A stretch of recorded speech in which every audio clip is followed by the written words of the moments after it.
ज्ञानमयी ज्योतिर्मयी मरियं तु दयामयी मरियं तु दयामयी मरियं तु दयामयी.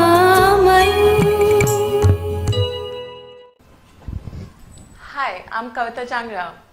Hello everyone, here myself Kavita Jangra, and today we will study about our chapter number 2, Nutrition in Animals. Can you see what is it? Yes, you know very well, it's our human digestive system. Yes, exactly, in this chapter we are going to study these in detail. Till now you have just studied about the components of food that you are taking in from morning to till night. You eat lots of things, but you haven't think about it that what you are eating.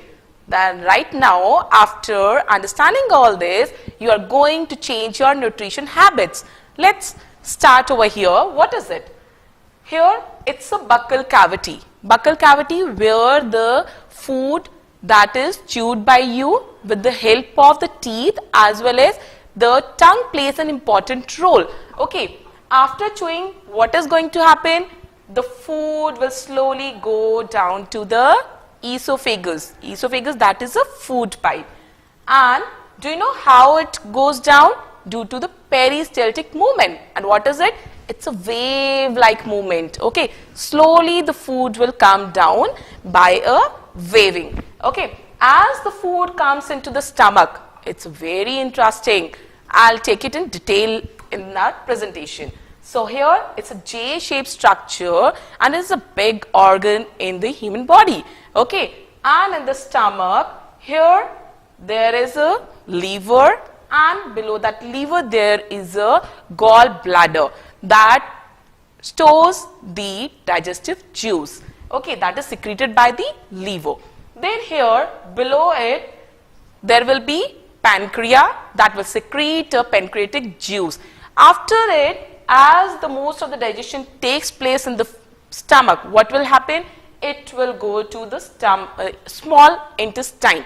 As the name suggests, it is small, but do you know, due to its narrowness, it is known as the small intestine, but either then it is very long, around 6 to 7 meters. And after this, the small intestine, your food that is being assimilated and absorbed in the small intestine, where it is going? To the large intestine. Fine. And in the large intestine, only the water and electrolytes are being absorbed, and the undigested food is stored in the rectum, and finally it is defecated through the anus. So this is we are going to study in our next presentation. Welcome back students. How are you all? I hope you all are well and taking a healthy diet. And do you know, right now I'm going to show the chemistry in our body. Let us begin? Yes, of course. So here, this is our Nutrition in Animal, that is chapter number 2, class 7. Here we go. Animal nutrition, what does it include? Yes, nutrition requirement, modes of intake of the food, and its utilization in the body. So you have to just think about it in your previous class. This we have read many times. Before going ahead, you must know it that the food that you are taking it consists of how many components? There are, yes Mahi, yes, exactly 6. What are these? Can you name them? Yeah, one is the carbohydrate, then fats, vitamins, minerals, proteins, roughage, water. Okay, so this is the just recap and the modes of nutrition. Till now you just know about that we are taking in that food, but you haven't think about it that what you are taking inside your body. But from now onwards you have to really think about it.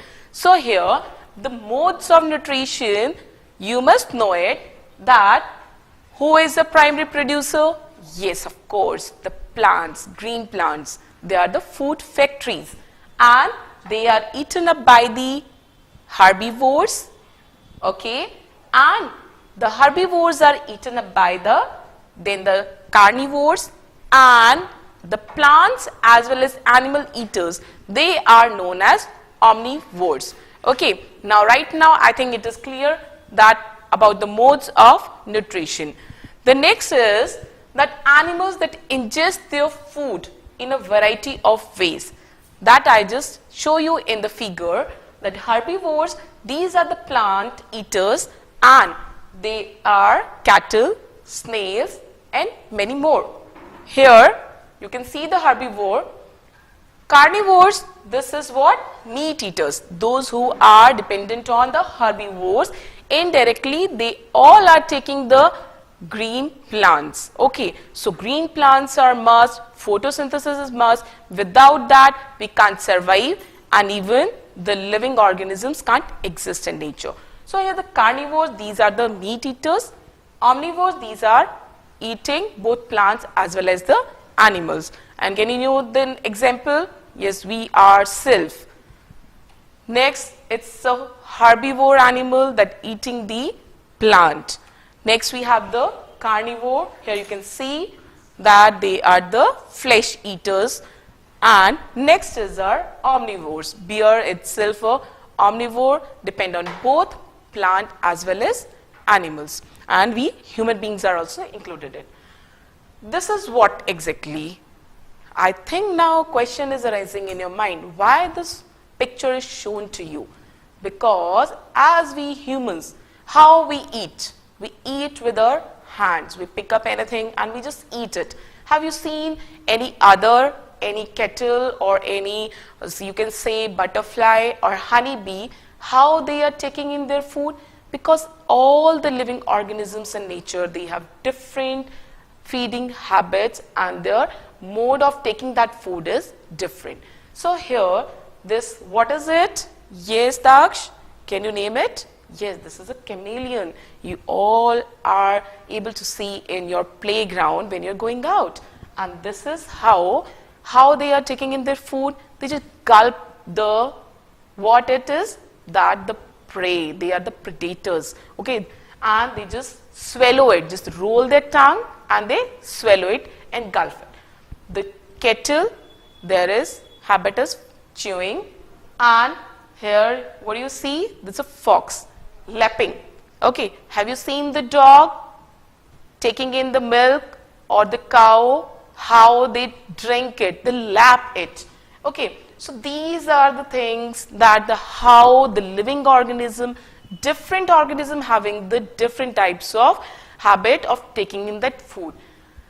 Here, I want to tell you some interesting fact of the starfish. Do you know how is the starfish taking that food? It just take out the whole stomach outside, hold the organism and take in a one take. It is not like they are just biting it, making it into small pieces. They have this property, they just engulf whole organism by taking out the stomach out and then they move it back. Isn't it interesting? Okay, so here what is it? Eagle. How they eat? They capture the prey and they eat themselves. This is how they are taking in. And amazing fact is that the eagles, they can see it from far side. If they want to capture any organism, they can see it from a far distance. Then is different ways. This is just a description that we have seen in the video. The bees and the hummingbirds. Have you seen the bees? Yes, Jatin? Yes, definitely you have seen. Their way of taking in food. I can ask you that give the example of the living organisms and their ways. How they take in the food. The bees, they suck the nectar. Nectar, what is it? It's a juicy liquid that is in the flowers. Infants, they suck the mother's milk. Aquatic animals, they filter the tiny organisms that are present in the ponds or lakes where they are living.